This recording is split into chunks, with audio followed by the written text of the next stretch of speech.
Company का merger हो रहा है या फिर टेक ओवर हो रहा है, कोई कंपनी किसी और कंपनी में मर्ज हो रही है या फिर किसी और कंपनी ने उसको टेक ओवर कर लिया, तो वो भी सब रेगुलेट करता है ताकि इन्वेस्टर्स का इंटरेस्ट जो है वो पर्टिकुलर कंपनी में बना रहे। इसके लिए सेबी ने गाइडलाइंस इशू किए हैं ताकि जो मर्जर एंड टेक ओवर है वो रिस्क पे ना हो, स्मॉल इन्वेस्टर्स का पैसा ना जाए इसमें और उनको अच्छी तरह से रिटर्न्स मिलते रहें, उनका पैसा डूब ना जाए, वो भी सेबी को ध्यान में रखना पड़ता है। Guidelines with reference to public issues, it has issued different guidelines for both first time capital issue by new company, यानी कि जो IPOs आते हैं उसके लिए, और एग्जिस्टिंग कंपनी होती है अगर वो फर्दर इशू करना चाहती है कैपिटल इशू का, अगर उसको पैसे की ज़रूरत पड़े तो वो अगर मार्केट में आते हैं तो उसके लिए भी गाइडलाइंस इशू किए हैं जो कि इनको फॉलो करना पड़ता है। Self regulation, SEBI is active for self regulation followed by intermediaries of stock exchange.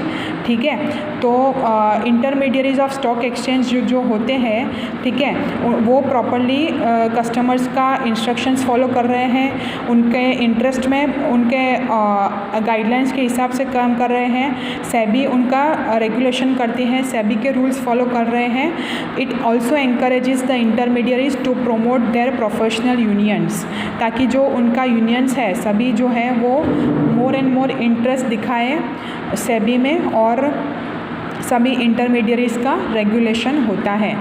Maintaining the stock exchanges as an efficient market, it maintains the stability and efficiency of stock exchanges through regulations, restrictions and guidelines. ठीक है, वो stability and efficiency को maintain करता है सभी stock exchanges का through different regulations, guidelines and restrictions by keeping certain restrictions. Inspection of books, if necessary, it inspects the books of security issuer company, depository participant and beneficiary owner।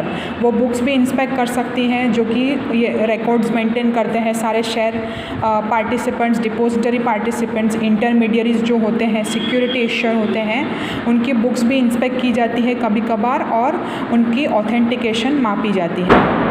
Monitoring and inspection of stock exchange, SEBI can monitor and inspect whether the regulations laid down for stock exchange are followed or not, whether the stock exchange organization system and its working is also followed or not as per SEBI Act or not. If necessary, it also conducts inquiry, inspection and audit of the accounts of the intermediaries।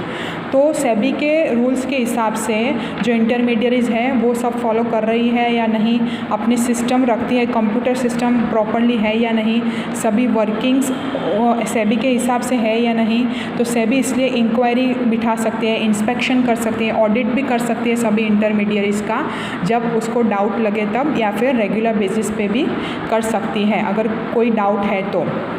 Guidelines, SEBI has issued guidelines time to time for share broker and sub broker, merchant banker, trustees of debentures, buyback securities by company etc।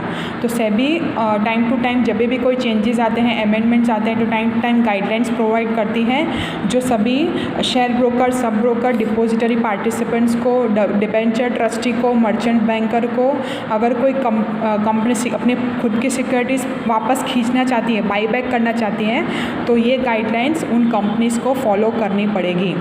To obtain annual and periodical reports, it receives reports in the form of various statements for obtaining information about working and activities of stock exchange।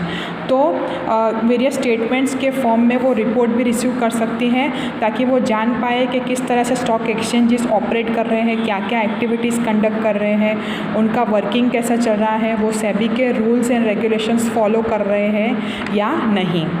Research work, SEBI also undertakes the research work so that all the above functions can be done effectively.